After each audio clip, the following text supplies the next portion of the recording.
আসসালামু আলাইকুম ওয়া রাহমাতুল্লাহ। সুপ্রিয় দর্শক মণ্ডলী, আশা করি আল্লাহ রাব্বুল আলামিনের অশেষ মেহেরবানি এবং তাঁর দয়ায় আপনারা সকলেই ভালো আছেন।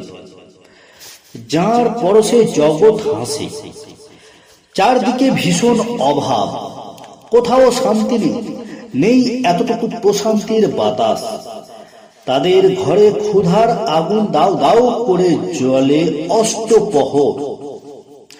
কাজ নেই, অর্থ নেই, প্রয়োজনীয় খাদ্য নেই, রোগ শোকে ওষুধপত্র নেই। কি নিদারুণ কষ্ট, কষ্ট আর কষ্ট। এইভাবে কি জীবন চলে, সংসার চলে? কি করা যায়? এইভাবে আর কতদিন আর এইভাবে বেঁচে থাকা যায়?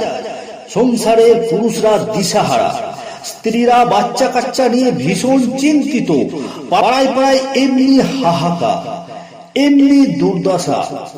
সবাই চিন্তায় মগ্ন। একটা উপায় তো বের করা দরকার। কি সেই উপায়?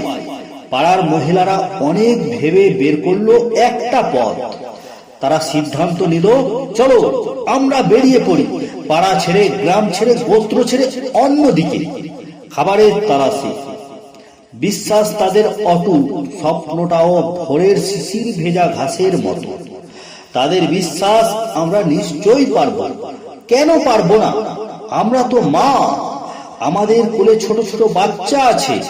তারা চুপ চুপ করে বুকের দুধ খায়, আমরা খেতে না পাই, কিন্তু বাচ্চাদের খাবার ঠিকই আমাদের বুকে দিয়ে দিয়েছেন প্রভু। আল্লাহর এই এক আশ্চর্য কুদরত এবং রহমত। আমরা নিশ্চয় অন্য কোনো গোত্রে গিয়ে এমন কিছু পাবো যাদেরকে দুধ পান করালে আমরা কিছু অর্থ উপার্জন করতে পারব, আর তাতে আমাদের অভাবও ঘুচে যাবে। তা ঠিক। সবাই একমত হয়ে যায়। তবে আর দেরি কেন? না, দেরি নয়, চলো দ্রুত বেরিয়ে পড়ি ভাগ্যের অন্বেষণে। তারা ঘর থেকে বেরিয়ে পড়ল। তাদের গোত্রের নাম বনু সাদ।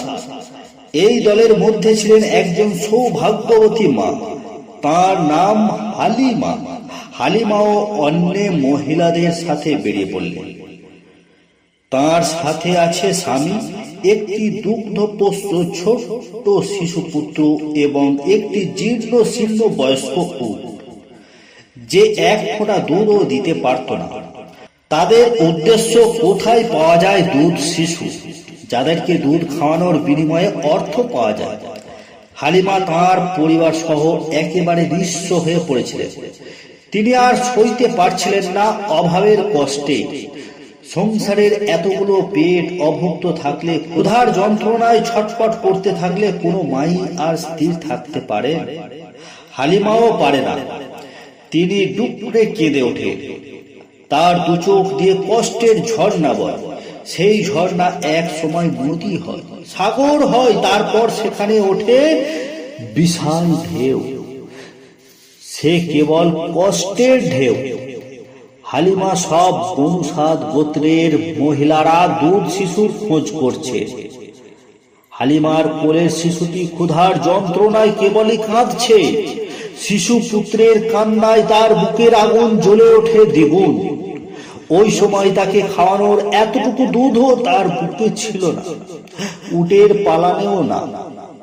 তিনি দিশেহারা হয়ে একটি গাধার পিঠে উঠে বসলেন।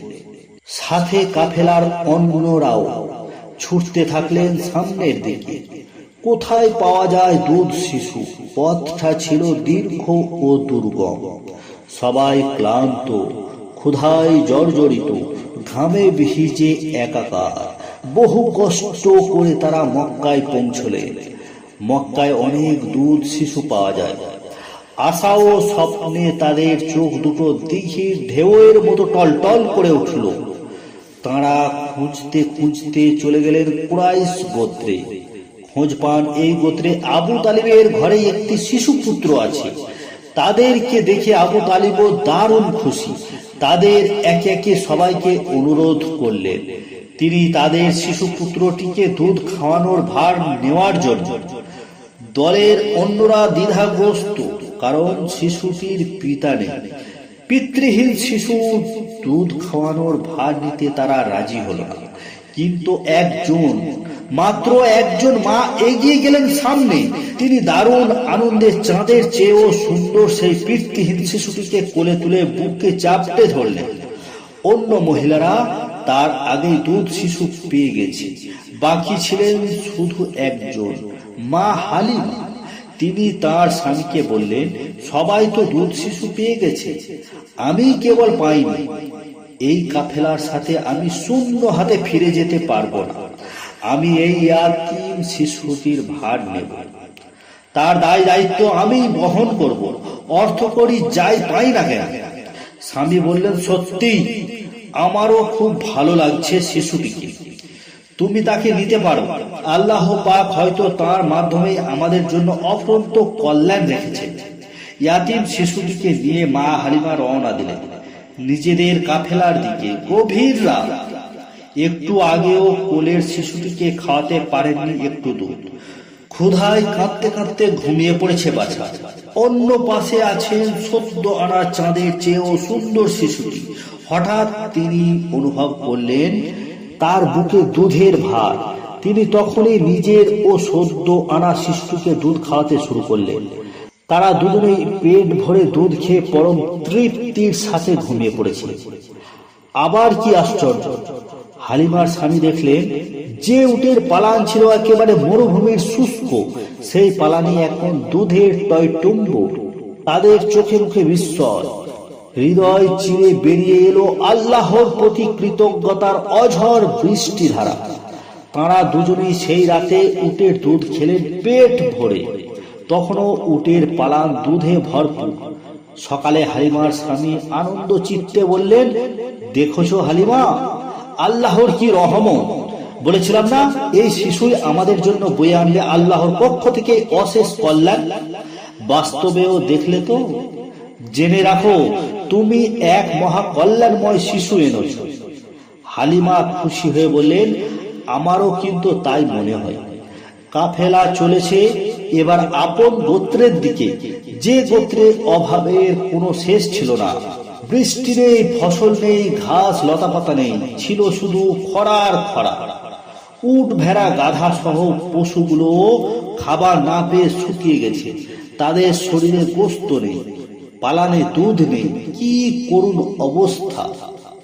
ঘরে ফিরে আসার পর মা হালিমা দেখলেন এক আশ্চর্য পরিবর্তন। এখন তাদের ছাগল ভেড়াগুলো সকালে বেরিয়ে যায় আর সন্ধ্যায় ফেরে পালান ভর্তি দুধ সহ। সেই দুধ দুয়েই তারা খান। বাড়ির পশুগুলোর স্বাস্থ্য ও হয়ে উঠেছে নাদুস নুদুস। এখন সেখানে বৃষ্টি হয় আর তাতে ঘাস তরুলতা তরতাজা হয়ে ওঠে। মা হালিমার ঘরটি ভরে গেল আল্লাহর অশেষ নিয়ামতে। এইভাবে কেটে গেল 2টি বছর। এখন হালিমার শিশুটি যেমন স্বাস্থ্যবান, ঠিক তেমনি তার পালিত অপর সেই মহা সৌভাগ্যবান শিশুটিও। মা হালিমা সাহস করে যে ইয়াতীম শিশুকে বুকে তুলে নিয়েছিলেন, তিনি আর কেউ নন, জগৎ সেরা মহামানব, জোছনা প্লাবিত পূর্ণিমার চাঁদের চেয়েও সুন্দর নবী মুহাম্মদ সাল্লাল্লাহু আলাইহি ওয়াসাল্লাম। তাকে বুকে তুলে নিয়েই তো বদলে গেল মা হালিমার পরিবারের অবস্থা।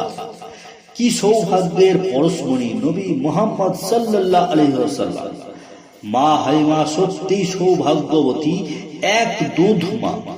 শিশুপুত্র মুহাম্মদ সাল্লাল্লাহু আলাইহি ওয়াসাল্লামকে আদরে সোহাগে বুকে তুলে নেওয়ার কারণে যার পূর্বের সেই জীর্ণ ঘরে অঝড় ধারায় ঝরছিল আল্লাহর অপরন্ত রহমত, নিয়ামত এবং বরকতের ঝর্ণাধারা। জীর্ণ ঘরে জোছনার হাসি, সে তো কেবল সৌভাগ্যেরই বৃষ্টি। আর তাকে যিনি সাহস করে বুকে জড়িয়ে নিয়েছিলেন, দুধ খাইয়ে বড় করেছিলেন, তার তুলনা এবং মর্যাদা সে তো পরিমাপযোগ্য নয়। তার তো কোনো তুলনায় হয় না।